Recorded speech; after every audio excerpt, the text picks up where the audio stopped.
Factor affecting adsorption of gases bye solids. तो class आज के इस लेक्चर में हम लोग बात करने वाले हैं कि एडजॉर्प्शन ऑफ गैसेस किन किन फैक्टर्स से अफेक्टेड होती है। तो चलिए स्टार्ट करते हैं। इसमें से सबसे पहला फैक्टर है क्लास नेचर ऑफ सॉलिड एडजॉर्वेंट। जो एडजॉर्वेंट है हमारे पास वो किस नेचर का है, ये इंपॉर्टेंट रोल प्ले करता है कि एडजॉर्प्शन किस एक्सटेंट में होगा। समझिएगा। चलिए मेरे पास कई सारे एग्जांपल हैं, मैं यहाँ पे रख देता हूँ क्या, चारकोल, इधर मैं रख लेता हूँ सिलिका जेल, ओके, और ये रख लेता हूँ मैं कुछ ट्रांजिशन मेटल। ट्रांजिशन मेटल क्या होते हैं भाई? हाँ, ट्रांजिशन मेटल क्या होते हैं? जिनका डी ऑर्बिटल कंप्लीटली फील्ड ना हो, मींस डी ब्लॉक के सारे मेंबर ट्रांजिशन है। लेकिन इसको भूलना नहीं है कि जिंक, कैडमियम और मरकरी ये डी ब्लॉक में है मगर ट्रांजिशन नहीं है, बिकॉज उनका डी ऑर्बिटल कंप्लीटली फील्ड है। ओके, ठीक है। तो ध्यान दीजिए यहाँ पर मेरे पास 3 टाइप्स ऑफ सॉलिड हैं और आप कह रहे हो कि सॉलिड क्या है? एडजॉर्वेंट है। तो इसके नेचर पर एडजॉर्प्शन क्या होगा या कितना होगा ये डिपेंड करेगा। सपोज कर लेता हूँ मैं, मुझे क्या एडजॉर्ब करवाना है। मान लेता हूँ मेरे पास कार्बन डाइऑक्साइड है। तो कार्बन डाइऑक्साइड क्या है? एक पॉल्यूटेंट है। जितना उसे चारकोल एडजॉर्ब करेगा उतना सिलिका जेल नहीं कर पाएगा, उतना ट्रांजिशन मेटल नहीं कर पाएगा। Means same kinds of gas है मेरे पास बट डिफरेंट टाइप्स ऑफ एडजॉर्वेंट हैं। तो जो एडजॉर्प्शन का एक्सटेंट है वो भी क्या होगा? डिफरेंट होगा। तो आप क्या बताओगे? Under identical condition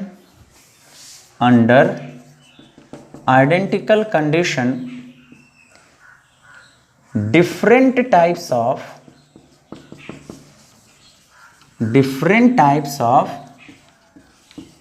adsorbent adsorb same kinds of gases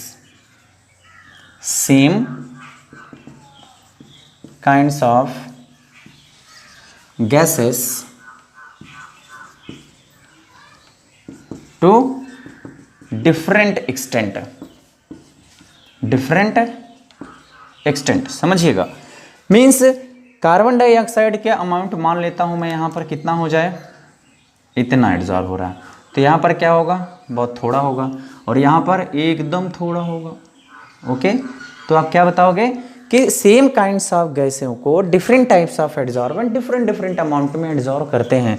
वैसे चारकोल किसे एडजॉर्ब करता है आप जानते हैं क्लास? पॉल्यूशन में मौजूद पॉल्यूटेंट को, पॉल्यूटेड गैसों में मौजूद पॉल्यूटेंट को ये क्या काम करता है? एडजॉर्ब करता है। सिलिका जेल किसे एडजॉर्ब करता है? मॉइस्चर को। किसको एडजॉर्ब करता है? मॉइस्चर को। अगर किसी वैक्यूम में हल्का सा भी वाटर ड्रॉपलेट्स है या वाटर का वेपर है, आप सिलिका जेल डाल दीजिए, उसका प्रेशर क्या हो जाता है? रिड्यूस हो जाता है, बिकॉज वो क्या काम करेगा? मॉइस्चर को एडजॉर्ब कर लेता है।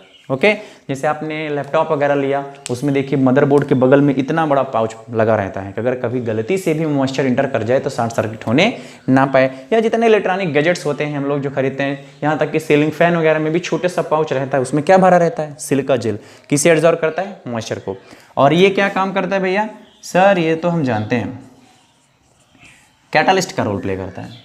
ठीक, अपने सरफेस पर nitrogen, oxygen, hydrogen different types of गैसों को एडजॉर्ब करने का काम करता है। अरे सर डिफरेंट टाइप्स ऑफ गैसों और सेम एडजॉर्बेंट है। ट्रांजिशन मेटल है ना, मेटल में कई सारे मेटल होंगे, यहाँ भी डिफरेंशिएशन है। ओके, सेम नहीं है।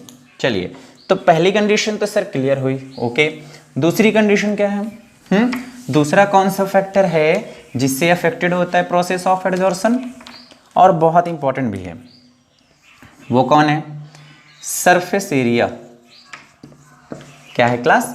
Surface area. क्या बताओगे? थोड़ा ध्यान दीजिएगा। जितना ज़्यादा सरफेस एरिया होगा, आपने क्या बोला था सर? अगर फिजिसॉर्प्शन होगा तो ये जो मॉलिक्यूल्स हैं ऊपर जो मौजूद हैं, इनके ऊपर से गुजरने वाले एटम या मॉलिक्यूल या आयन को ही तो ये क्या काम करेंगे? एडजॉर्ब करेंगे।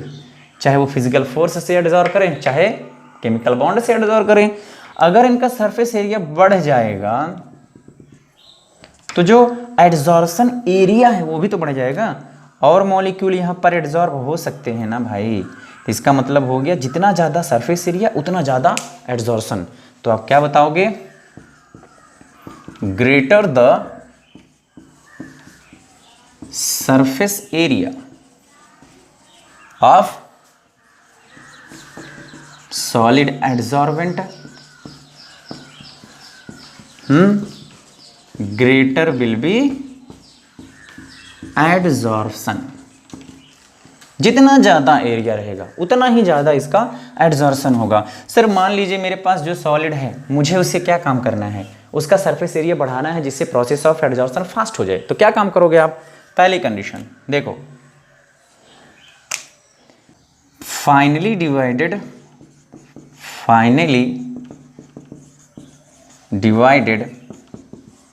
solids have large surface area,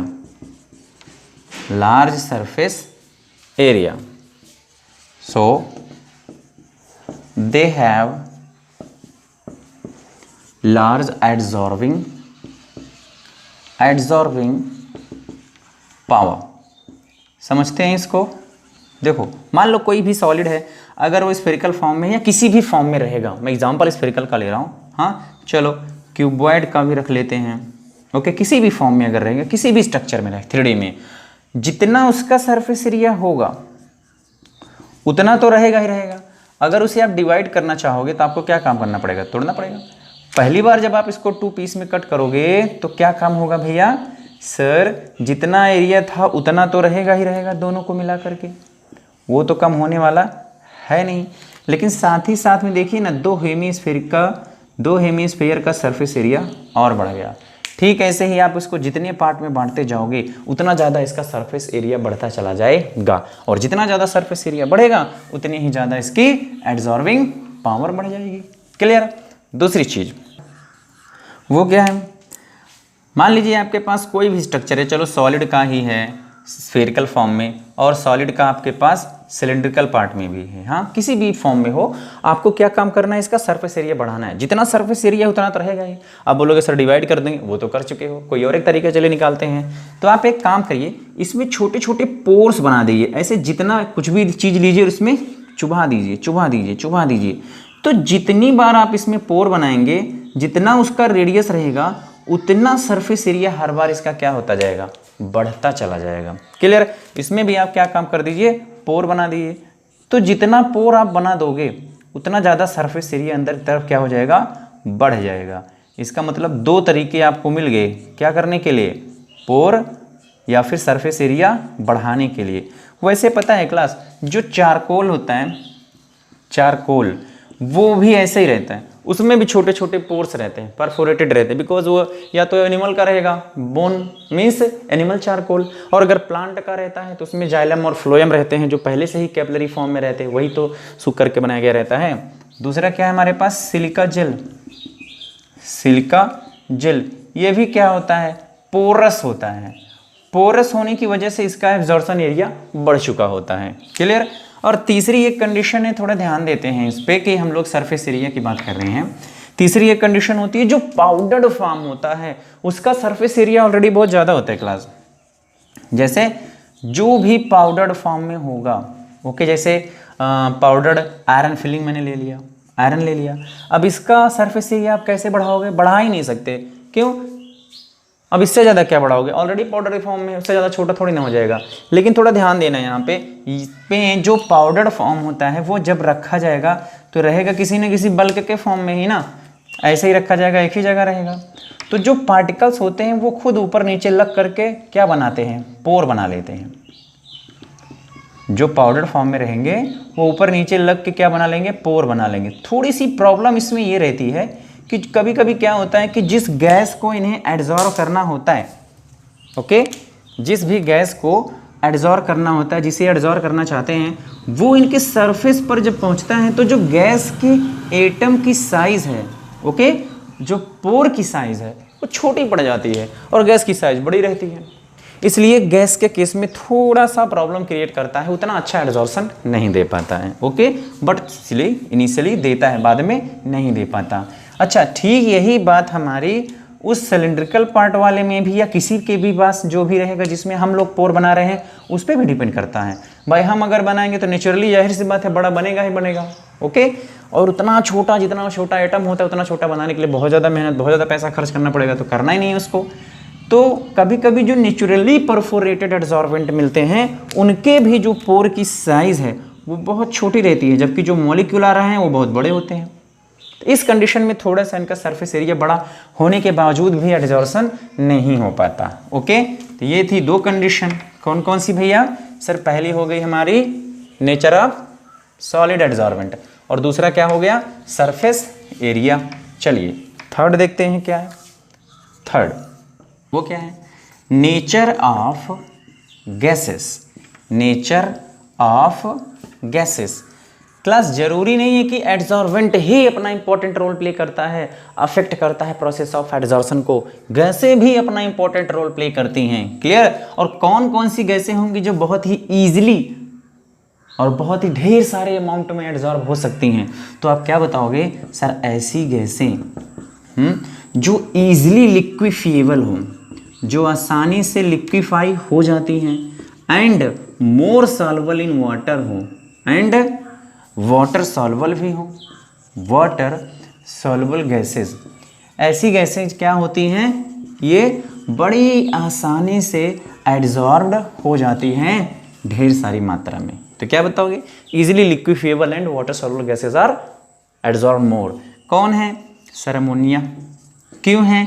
क्योंकि अमोनिया के पास सारे क्लोन पेयर के साथ साथ में पोलर नेचर भी है ना, याद है इसकी पोलरिटी। और वाटर मॉलिक्यूल भी क्या है? पोलर है, तो पोलर डिजोल्व्स पोलर। दूसरी चीज ये हाइड्रोजन बॉन्ड देगा, इसलिए आसानी से लिक्विफाई हो जाएगा, इसीलिए तो अमोनिया लिक्विड स्टेट में पाया जाता है। PH3 इसी ग्रुप का मेंबर गैसेस स्टेट में पाया जाता है, तो वो सब बातें नहीं करेंगे, आप समझ जाओगे। HF भी क्या है? सर वही बात इसके साथ भी अप्लाई होगी, ये भी वाटर में सॉल्युबल होगा, इजीली लिक्विफाई हो जाएगा। क्या Cl नहीं होगा? सर पोलर नेचर का है, भले इजीली लिक्विफाई ना हो मगर सॉल्युबल तो हो ही जाएगा, क्लियर। साथ साथ में कार्बन डाइऑक्साइड को भी रखिए। ये सब कुछ गैसें ऐसी हैं जो बड़ी इजीली लिक्विफाई हो जाती हैं, क्लियर। तो क्या बताओगे? ये सब की सब गैसें इजीली लिक्विफिएबल हैं, ओके, एंड वाटर सॉल्युबल हैं। इसी जगह अगर देखा जाए तो बहुत सारी गैसें हैं हमारे पास, जैसे nitrogen, oxygen, hydrogen etc are adsorbed very less amount. क्यों ऐसा? क्योंकि ये ना तो इजीली लिक्विफाई होंगी और ना ही वाटर में सॉल्युबल होते हैं। सर ऑक्सीजन तो सॉल्युबल होता है, ऑक्सीजन से 10 गुना ज़्यादा सॉल्युबिलिटी कार्बन डाइऑक्साइड की वाटर में होती है। ज़्यादा सॉल्युबल कौन होता है? Carbon dioxide. Atomic molecular form में है ना, और बैलेंस है, इसलिए आसानी से सॉल्युबल नहीं होता है, क्लियर। ओके, तो थोड़ा ध्यान दीजिए। तो जो ये लिक्विफिएबिलिटी है ये किस पे डिपेंड करेगी? आप बोलते हो सर ये डिपेंड करती है क्रिटिकल टेम्परेचर पे। किस पे डिपेंड करती है? क्रिटिकल टेम्परेचर पे। ये पूछता है भैया, इसको थोड़ा सा ध्यान दीजिएगा। क्रिटिकल टेम्परेचर पे इसका क्या रोल है? जिसका जितना ज़्यादा क्रिटिकल टेम्परेचर होगा वो उतना इजीली लिक्विफाई हो जाएगा, और जो जितना इजीली लिक्विफाई हो जाएगा वो उतना आसानी से एड्जॉर्ब भी हो जाएगा। तो क्या बताओगे? ग्रेटर द क्रिटिकल टेम्परेचर, तो ग्रेटर विल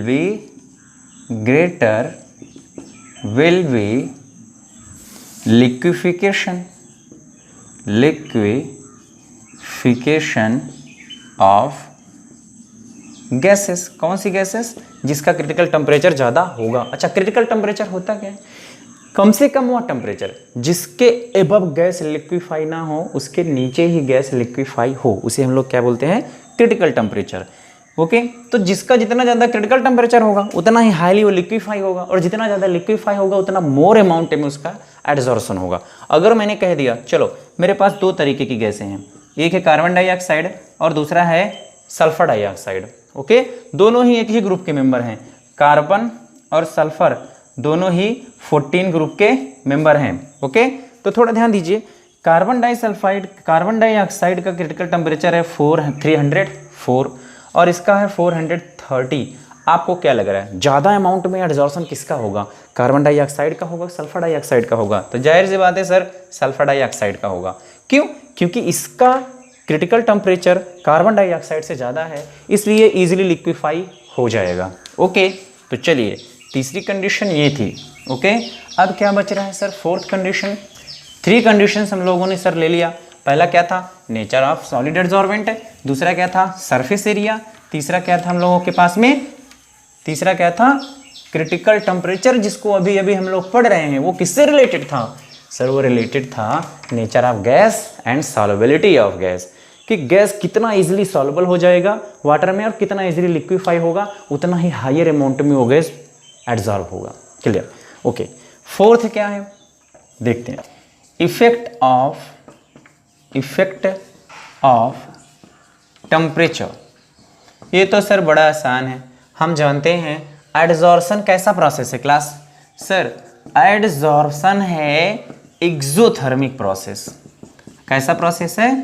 एक्सोथर्मिक प्रोसेस है ना। लेकिन मैंने क्या कहा था, एक जगह को याद रखिएगा, जब हाइड्रोजन जा करके एडजॉर्ब होता है तो उस कंडीशन में एक्सोथर्मिक नहीं होता रिएक्शन। कैसा होता है? इंडोथर्मिक होता है। बस एक ही जगह पर है, बाकी हर कंडीशन कैसी रहेगी? एक्सोथर्मिक रहेगी। अगर एक्सोथर्मिक रहेगी तो टेम्परेचर को इंक्रीज करने पर रिएक्शन फास्ट होगा कि डिक्रीज करने पर? Sir according to Le Chatelier principle temperature को डिक्रीज करना पड़ेगा। तो क्या बताएंगे हम लोग यहाँ पे? Since adsorption is N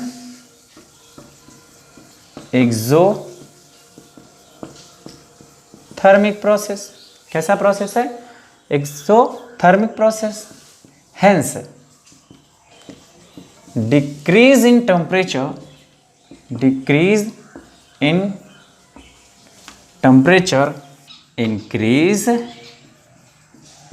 increase the process of adsorption.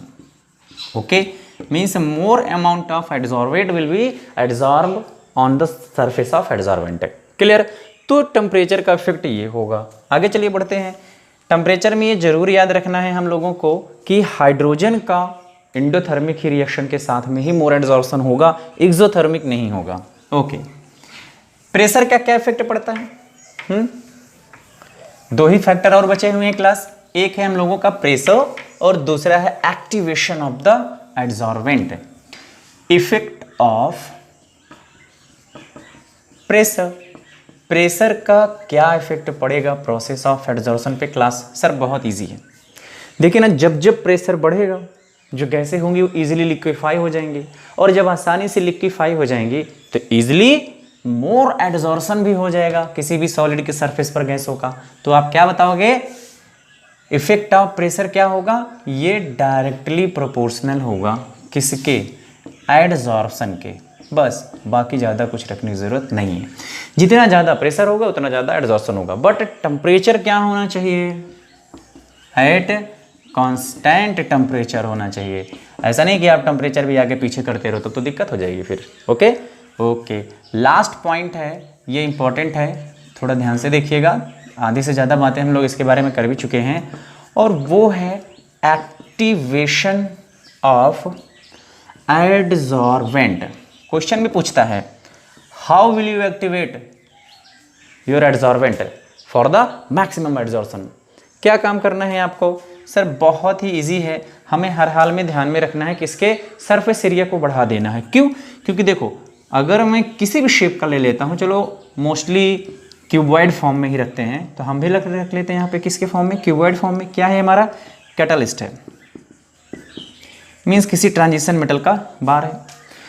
अब कहाँ कहाँ पर जा करके एडजॉर्बेट इस पर एडजॉर्ब करेगा? तो आप बताओगे सर एक तो हो सकता है एजेस पे ना, दूसरा कहाँ हो सकता है? सरफेस पे। तीसरा कहाँ हो सकता है सर? कॉर्नर्स पे ना। तो ये सब क्या कहलाते हैं? ये सब इनके एक्टिव साइट्स हैं। क्या हैं? एक्टिव साइट हैं, जहां पर एडजॉर्ब होगा क्या? एडजॉर्बेट। एडजॉर्बेट इन्हीं जगह पर तो आएगा, यहाँ यहाँ यहाँ आएगा। ईजेस पर आएगा, फेस पर आएगा, कॉर्नर पर आएगा, इसी जगह तो एडजॉर्ब होगा। एक स्टेज ऐसी आ जाएगी कि ये सब के सब फुल्ली कवर्ड हो जाएंगे। फिजिसॉर्सन होगा, केमिसॉर्सन होगा, कुछ ना कुछ तो होगा ना, जो भी होगा ध्यान देते रहिएगा। अगर केमिसॉर्सन होगा तो ध्यान देते रहिएगा तो क्या होगा, न्यू प्रोडक्ट का फॉर्मेशन होगा, फिर भी वहाँ से बॉन्ड टूट के उन्हें निकालना जरूरी होगा। अगर नहीं निकलेगा तो दूसरे वाले रिएक्टेंट को इसके ऊपर आने का मौका नहीं मिलेगा। तो कुल मिलाकर के हमें क्या काम करना पड़ेगा, अपने एडजॉर्वेंट को एक्टिवेट करना पड़ेगा, जिससे वो हायर अमाउंट ऑफ सब्सटेंस को अपने ऊपर एडजॉर्ब कर लें। तो क्या काम करना है हमें, कुल मिला के सरफेस एरिया इंक्रीज करना है। ओके, तो क्या बताओगे, पहला by converting solid adsorbent into powdered form, पहला। ओके, दूसरा क्या काम कर सकते हो आप लोगों को, आपने कहा था बाय पेनिट्रेशन। क्या काम करना है, जो भी सब्सटेंस हैं उनमें ढेर सारा क्या बना दो, पोर बना दो, तब भी इसका सरफेस एरिया बढ़ जाएगा। Okay, and third by increase the temperature of adsorbent. Adsorbent का क्या काम करना है आपको, टेम्परेचर भी बढ़ा देना है। टेम्परेचर जितना ज़्यादा बढ़ा दोगे उतनी जल्दी उसका बॉन्ड क्या हो जाएगा, बनने के बाद, चलो मान लेता हूँ मैं, ये मेरा सब्सटेंस है, ये एडजॉर्वेंट है, दूसरा कोई आया इसके साथ में ऊपर मिल करके रिएक्शन हो गया, प्रोडक्ट का फॉर्मेशन हो गया, मगर जो इनके साथ जुड़े हुए हैं उनको भी तो तोड़ना ज़रूरी है। जब आप हीट दे दोगे तो बड़ी आसानी से ब्रेक हो जाएगा और सरफेस फिर से फ्री हो जाएगा दूसरे पार्टिकल्स को कैच करने के लिए। फोर्थ क्या काम कर सकते, ध्यान दीजिए, आपका जो सरफेस है उसे ही आपको क्या काम करना है, इंक्रीज करना है। तो आप एक काम करिए, उसको जितना स्क्रैच कर पाइए, जितना रब कर पाइए, जितना स्क्रैचिंग करेंगे, जितना रबिंग करेंगे, उतना ही उसमें ग्रूव्स बनते जाएंगे, खांचे बनते जाएंगे, और उतना ही उसका सरफेस एरिया इंक्रीज होता चला जाएगा। तो ये 4 वे रहेंगे आपको अपने एडजॉर्वेंट को एक्टिवेट करने के लिए। क्लियर? जैसे आपने क्या किया, पहला converting of solid substance into powder, ये इस पर क्वेश्चन भी पूछता है कि किसी भी सॉलिड कैटालिस्ट के कंपैरिजन में उसी कैटालिस्ट का पाउडर फॉर्म ज़्यादा इफेक्टिव होता है। क्यों? क्योंकि उसका सरफेस एरिया बढ़ जाता है। दूसरा आपने क्या कहा, सर बाय पेनिट्रेशन, आप पोर बना देते हो उसके अंदर, तब भी सरफेस एरिया बढ़ जाता है। थर्ड आपने क्या कहा, by increasing the temperature of adsorbent, charcoal को ले लीजिए, वैक्यूम में हीट कर दीजिए। क्या होता है कि चारकोल एक बार अपने सरफेस के ऊपर सारे एडजॉर्वेंट को एडजॉर्ब कर लेता है, जिसकी वजह से क्या होगा, अब इसके पास जगह ही नहीं बचती है फिर से दूसरे एडजॉर्वेंट को अपने सरफेस पर लेने के लिए। तो हम लोग क्या काम करते हैं, इसको ले जाइए आप वैक्यूम में हीट कर दी। सर वैक्यूम में क्यों हीट करेंगे, क्योंकि जो आपका प्रोडक्ट बना हुआ है वो मिल तो जाए, नहीं तो इसे हवा में हीट कर दोगे फिर से निकल जाएगा बाहर, मिलेगा ही नहीं, कोई नेट रिजल्ट ही नहीं आएगा। तो जब आप इसे वैक्यूम में हीट करते हो तो इसके सरफेस से क्या हो जाता है, सारा का सारा प्रोडक्ट निकल जाता है और फिर से हमें एक्टिवेटेड चारकोल मिल जाता है। इस तरीके के चारकोल को एक्टिवेटेड चारकोल बोला जाता है। क्लास याद रखिएगा, एक्टिवेटेड का मतलब ऐसा चारकोल जिसको आपने अभी अभी हीट करके फिर से फ्री फ्रॉम एडजॉर्वेट किया हुआ है। तो ये 4 वे होंगे आपके एडजॉर्वेंट को एक्टिवेट करने के लिए। क्लियर? तो आई थिंक फैक्टर इफेक्टिंग बहुत इजी था। ओके, तो नेक्स्ट वीडियो में मिलते हैं फ्रेंडलिच एडजॉर्सन आइसोथर्म लेकर के।